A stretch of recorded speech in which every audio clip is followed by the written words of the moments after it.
I grew up in a Disney fan family. My grandparents got married the year Disneyland opened, and when my mom and her sisters were growing up, they would go about 2 to 3 times a year. And they continued the tradition with their kids. I was pretty much raised in Disneyland. My twin and I both went to universities down in Southern California, so we would go fairly often. And if you ask my brother, he'll tell you I have too many ear headbands, which is entirely incorrect. I only have 6, that's hardly anything. I'm very much into the parks, yeah, but I also love the history of the parks. And I also have a friend who's a very big fan of the parks, so today's gonna be Baby's very first collab with resident Haunted Mansion ghost and for funsies Disney historian, Ghostess Lucy! Today, we'll be covering the parallels between Playful Land and the real-life Disney parks. There's a lot to talk about, so I'll be covering half and Lucy's covering the other half. So let's start off with the first thing we see, the entrance of Playful Land. From the fencing, the lamps, and the overall color scheme, they're extremely similar to Pixar Pier and California Adventure. In 2022, the Pixar Pier sign had a little Pixar lamp on top of it, kind of similar to how Honest John is on top of the Playful Land sign, although way less menacing. The Pixar lamp is a friend. Honest John is getting possessed by some demon and is telling me I can't hide from the eyes of Playful Land or some shit. This is so not exclusive to theme parks, but I just thought it was cute how Playful Land also has cute trash cans just like Disneyland does. Unsurprisingly, I was unable to find out if the highly decorated trash cans were an opening day thing or not. It's well known among Disney history enthusiasts that Walt wanted a clean park, and so that included making sure there were a lot of trash cans, but I can't find any solid info if the trash cans always looked like this. Either way, it's a fun little detail. In the center hub of Playful Land, there's 2 statues of Kind Fox and Gentle Cat. This is a very common thing in Disney parks where most, if not all of them, will have a statue of Walt Disney in either the center of the park or near it, since I know for a fact the Walt statue in California Adventure is not the center of the park. At least I'm assuming it's not. Anyways, it's just off to the side. I don't think it's the center, but yeah. But anyways, the statues in Playful Land aren't just serving a narrative reason for Grim and you to learn about Kind Fox and Gentle Cat, it's also a reference to all the Walt statues in the parks. Live entertainment is a large part of the Disney parks, although, to be fair, I don't know if I would call it the main draw, but still, it's a big part of the parks and every park has their own theater. In Disneyland, it's the Fantasyland stage, and in Playful Land, it's the Playful stage. But what's interesting about this stage is that it seems more based on the Broadway Music Theater in Tokyo Disney Sea, which hosts the big band Beat. The red curtains, the black and white stripe details on the stage, the Playful Land stage clearly took inspiration for the Broadway Music Theater stage. In Ortho's vignette, as he agonizes over what souvenir to buy Idia, he learns that you can mail a postcard from Playful Land and it gets a special stamp. Although I think we can all agree that every postcard made before this was never sent, Fellow and Guidel actually do mail Ortho's postcard to Idia. This is something you can actually do in Disneyland, although it's not exclusive to Disney parks, and I can think of one other theme park that does this. I couldn't think of any funny anti-turf jokes for it though, so I'm not saying which one.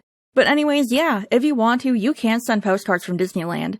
You can slide in a postcard into the mailboxes and it'll get delivered to wherever you want to send it, and like in Playful Land, it gets a special stamp. Now, this whole thing comes with a lot of caveats, to be frank. Not every mailbox in the park is real. You also can't get legit stamps and stuff at the park. As of 2013, I don't know if this has changed, that's as recent as I could find. But if you want a special stamp thing, you have to go to Disneyland City Hall and they'll do an ink stamp for you, and that's personalized for the park. If you just send something from the park, it's not going to get specially stamped, so you have to go out of your way to do that. I couldn't find the original date of when mailboxes were first installed in the park, so I don't know if this was there from the very first day in 1955 or if they came later. However, on Heritage Auctions, I was able to find a listing for a Disneyland mailbox dating back to the 60s or 70s, so they've been in the park at least that long. But back to Ortho's vignette. One of the rides featured in it is called Whirl Bottle, which, while it is a trackless ride, from Lilia telling others to spin a wheel to the ride description talking about spinning, it's very obviously a teacup ride. Trey even says so himself, and then also adds the info that in one amusement park back in the Queen of Roses, there is a teacup ride that's actually teacups, and I would imagine it's like our IRL teacup ride. The history of this ride type is, either shrouded in mystery or I'm super bad at Googling things. The teacups are classified as a spinning teacup ride, and when searching for that, literally this ride and a couple others are the only ones that come up. And even worse, the sources just say the ride at Disneyland was one of the first, which cool. Thanks. Can we be more specific? So honestly, I don't know. This was apparently one of the first.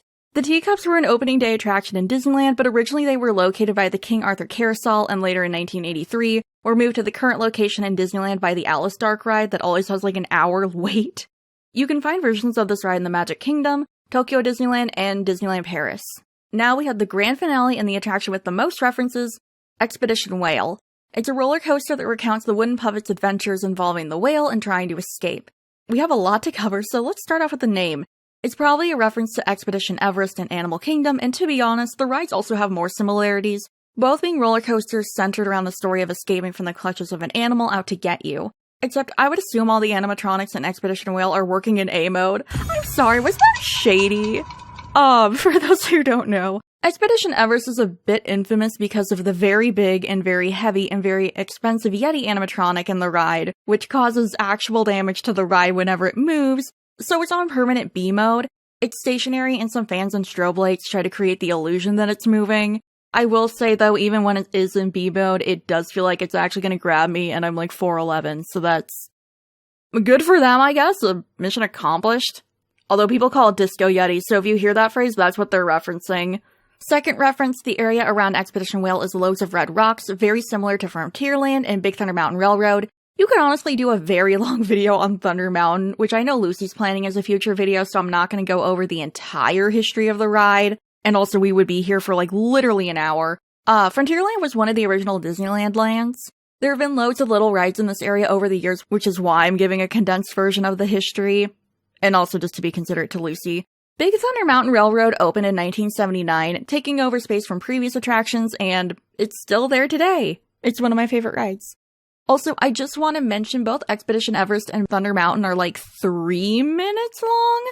I don't remember who says it, but one of the guys says Expedition Whale is like 10 minutes long. That sounds fun, but absolutely insane. And finally, our third and last reference. The main moment of Expedition Whale is when carts go splashing through water and into the mouth of Monstro. And if you're familiar with Disneyland, you know exactly what I'm about to talk about, because this is a dead ringer for the Storybook Land canals. The iteration of the Storybook Land canals we know today was not an opening day attraction. It actually opened in 1956, but the ride layout and the vehicles and stuff were there on 1955. It just wasn't the Storybook Land canals, it was just a ride. This water ride starts off by taking guests through the mouth of Monstro the whale. However, unlike Expedition Whale, which is a thrill ride, this ride is extremely chill and relaxing, except for when I was little and my Woody plush got knocked into the water and a poor cast member fished it out. That was not fun for anyone involved. And also for people wondering, no, this ride is not 10 minutes long, it's around 5. Again, a ride through video will be linked below if you'd like to experience the ride, and also see where I got the 5 minutes from. That's how I've been timing the rides. I don't have easy access to the parks anymore, so I can't just be like, oh, let me just head on to Disneyland and time the rides. Like, I can't do that. I've just been using the times from, people's videos, so those will be linked. And that'll be it for my section of the collab. If you'd like to learn more about the similarities between Playful Land and the Disney parks, head on over to Lucy's video, which I'll link. That's what you do in collabs. But yeah, this video took a lot of research, and not gonna lie, the whole James Somerton thing did not help because Lucy and I derailed this collab so she could start researching gay nights, since Somerton bungled the history so badly. I don't know if this is gonna drop first, or if gay nights will first. I don't know, Lucy and I are still discussing that. But anyways, if you want more Playful Land content, Lucy's got it. Thank you everyone for watching, and a very special thank you to my channel members and Twitch subs. Your support helps me to continue to make these videos. If you'd like early access to my videos, consider becoming a channel member. Patrons and Ko-fi members can get my scripts early before I record them. I livestream over on Twitch every Tuesday, Thursday, and Sunday. Thanks again, guys, and I'll see y'all later.